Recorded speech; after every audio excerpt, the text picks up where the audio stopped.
शक्ति के स्रोत महाप्राण पूज्य गुरुदेव के चरणों में वंदना।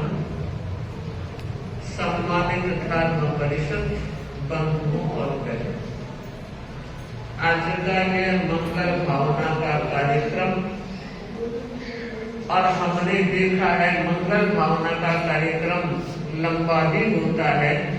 अभी शादी कर्णिका से जी पूछ रहे थे महाराज कितने बजे तक चलेगा, तो जब तक वक्ता बोलते रहेंगे बोलेंगे, उसके बाद देखना आगे का कार्यक्रम हमारे हाथ।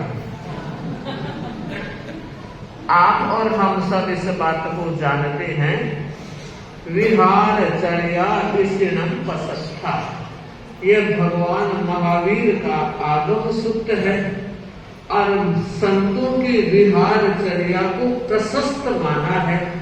और उस प्रशस्तता के क्रम में कल का जो विहार है, अभी कुछ ही समय पहले गुरुदेव ने फरमाया था, यह अणपूछ मुहूर्त है, ये भगवान महावीर द्वारा दिया हुआ मुहूर्त है।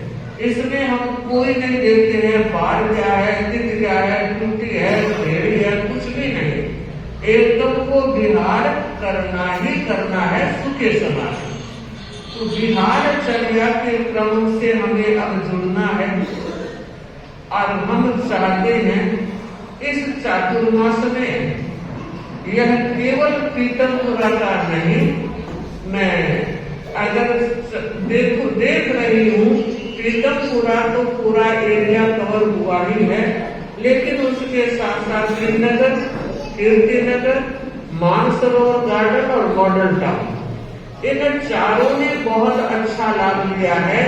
तीनों सभाएं पहले से थी। हाँ, शालीमार और पीतमपुरा को प्राय मैं एक मान रही हूँ, क्योंकि इतना नजदीक ये एक ही क्षेत्र है जिसमें कई बार साधना चली गई। मैं भी 2 बार जाकर आ गई, तो हाँ 3 बार मेरा भी जाना हो गया।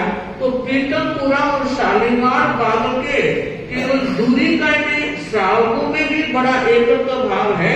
तो कुल मिलाकर यह जो चोखला, चूंकि यहाँ सभाओं के नाम में शास्त्री नगर का भी नाम अंकित है, और वो इस बार इसलिए नहीं आ पाए कि वहाँ साध्वी सिद्धि का चातुर्मास था। और हमारा यह संघीय दायित्व भी है कि जहाँ साधु साध्वियां है तो पहले हम उनका सुने और उसके बाद में जैसी अनुकूलता रहती हो। तो मैं यह भी कहना चाहूंगी कि कल और कल के बाद निरंतर प्रति दिवस से जो विहार क्रम है, उसमें सभाओं का प्रतिनिधित्व बराबर बना रहे, मिलता रहे, ऐसी मैं सारों 5 सभाओं को प्रेरणा दे रही हूँ। क्योंकि कीर्तिनगर अब तक सभा नहीं थी, आज पहली बार ये सभा के दायित्व से जुड़ी है और हम देख रहे हैं मनोज और आलोक को। मैं कहना चाहूंगी सारी सभाओं के सबसे पहले अगर उपस्थित हुए हैं तो कीर्तिनगर सभा के अध्यक्ष मंत्री उपस्थित हुए। और सच में जब कोई संगठन बनता है तो दायित्व बोध की प्रेरणा जागृत होती है, और वही दायित्व बोध व्यक्ति को आगे बढ़ाने में योगभूत बनता है। आपने और आने वाले सभी वक्ताओं ने इस बात को महसूस किया कि साध्वी सिद्धि से हमें बहुत कुछ मिला, माना बहुत कुछ मिला है, और बहुत कुछ संतों से मिलना ही चाहिए। जो चीज आपको दुनिया में कहीं नहीं मिलती, वो चीज संत के दरबार में मिलती है। और मुझे लगता है उस चीज को लेने के लिए प्यास भी होनी चाहिए, प्यास के साथ साथ प्राणवत्ता भी होनी चाहिए। जब प्यास हो और प्राणवत्ता हो तो एक नया योग पैदा होता है, जिसे हम आकर्षक योग कहते हैं। और वो आकर्षण का तार इतना संबद्ध होता है कि व्यक्ति दौड़ा हुआ आता है। अभी भाई शांति जी ने पूछा था ये युवक कौन है, ये ऋषभ संचेती, इनके यहाँ रात्रि प्रवास हमने किया। इनके पिताओं ने ये कहा कि महाराज हम तो रोज आने वाले हैं, कीर्तनपुरा में हम तीनों भाई निरंतर ही हमारी हाजिरी रहती है, लेकिन अगली पीढ़ी मौन किए हुए है। आप अगर कुछ कर सको, गांव के हो, परिवार भी है, हम चाहते हैं हमारी दूसरी पीढ़ी जुड़े, और आज वे ही देख रहे हैं तीसरी पीढ़ी तक जुड़ गई है। ये सारे युवक रोजाना प्रवचन सुनने के लिए आने वालों की पंक्ति में आ गए।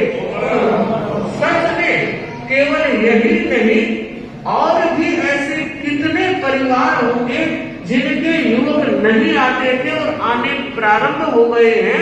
यह अपने आप में विशेष बात इसलिए है कि साधु संत भी एक दुकानदारी लेकर आते हैं, वो भी अपना एक व्यापार लेकर आते हैं, अपनी वैरायटियां लेकर आते हैं, और उसे जब प्रस्तुत करते हैं तो वो भी चाहते हैं हमारे क्लाइंट बढ़े, हमारे ग्राहक बढ़े। जितने ग्राहक बढ़ते हैं, व्यापारी लोगों को खुशी होती है, हमें भी उतनी ही खुशी होती है। आप संसार का व्यापार कर रहे हैं, हम आत्मा के व्यापार में आपको मालोमाल बना रहे हैं, और यह माल आज नहीं कल भी काम आएगा। इसलिए बहुत बार मैं कहा करती हूँ कि यह सांसों का जो इन्वेस्टमेंट है वो आत्मा के खजाने को बढ़ाने में जरूर कीजिए, वरना सांसें तो एक दिन पूरी होने वाली है। देखना यह है उन सांसों का उपयोग आत्मा को सजाने में, आत्मा का हित और कल्याण करने में आपने कितनी सांसें दी है और कितना समय लगाया है। वह सांस और वह समय सार्थक होता है जो संत चरण में व्यतीत होता है। इसलिए कीर्तनपुरा वासियों और आसपास के दिल्ली के लोगों ने बहुत अच्छा लाभ लिया है। गुरुदेव का जो मार्गदर्शन था, गुरुदेव का जो निर्देश था, गुरुदेव की जो ऊर्जा और आशीर्वाद थी, मैं मान रही हूँ कीर्तनपुरा का चातुर्मास हमारे शाहदरा चातुर्मास विधि सवाया चातुर्मास और सवाया इस दृष्टि से कह रही हूँ कि इसमें धर्म संघ की अतिशय प्रभावना होने वाले 3 मुख्य कार्यक्रम जो हमने अणुव्रत भवन में रहकर दिल्ली सभा के नेतृत्व में हमने किए, वो एक अणुव्रत का कार्यक्रम मनोज जी बैठे हैं, अणुव्रत समिति के तत्वाधान में पार्लियामेंट में कार्यक्रम हुआ और लगभग 25 सांसद वहां उपस्थित थे और आकर तुलसी को, उनके सपनों को, उनके दर्शनों को याद किया गया कि हम उनके दर्शन कर चुके हैं जब वो उत्तर प्रदेश में पधारे थे। छोटी छोटी स्मृतियां और बातें कितने महत्वपूर्ण होती है। और दूसरा विज्ञान भवन का कार्यक्रम जिसमें मोहन भागवत जी ने अपना जो उद्बोधन दिया और लगा भगवान महावीर के प्रति वो कितने समर्पित भाव से अपनी प्रस्तुति दे रहे थे। संघ की प्रभावना का एक मौका पूज्य गुरुदेव की कृपा से मुझे भी प्राप्त हुआ विज्ञान भवन में अपना प्रवचन करने का, और उस प्रवचन से मैं मान रही हूँ हमारे धर्म संघ की बहुत बड़ी प्रभावना हुई।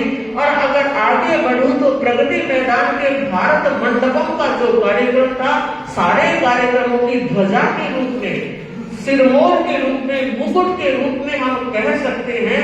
और वहां प्रधानमंत्री जी का जो कार्यक्रम हुआ, और मुझे लगता है पूरा जैन समाज जिस ढंग से उपस्थित था और जिस ढंग से कार्यक्रम की संयोजना और समायोजना सरकार के द्वारा की गई, और हमारे चारों समाज के शावकों ने भी अपने जिन शासन की प्रभावना में बड़ा योगदान दिया।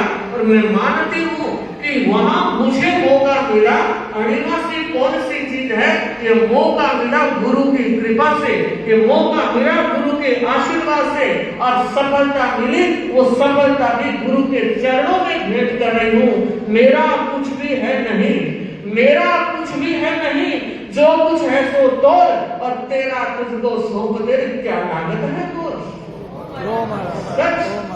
हम जो कुछ काम कर रहे हैं वो धर्म संघ के लिए कर रहे हैं, और गुरु का नाम ऊंचा रहे इसलिए कर रहे हैं, और इसलिए भी कर रहे हैं। हमारे जैन परिवार और हमारे तेरापंथी परिवारों में धर्म ध्यान का वातावरण बना रहे, इसलिए जहाँ कहीं भी आत्म ध्यान मेरी दिलचस्पी रहती है कि हमारे श्रावकों में आत्म ध्यान क्यों, वो आत्म ध्यान दूर हो, वो मंत्र जाप तप के द्वारा वो एक माध्यम है जिस माध्यम से हम समस्याओं को समाहित करने में सक्षम हो सकते हैं। हमारा समाज इधर उधर क्यों जाए, हमारे पास जैन धर्म में बहुत कुछ है, जरूरत है उसको समझें और उसको जीवन में अपनाने का प्रयास करें। आज जब ये प्रवचन मंगल भावना का है, आज भी मैं कुछ देना चाह रही हूं, और वो क्या चीज देना चाह रही हूं, एक संत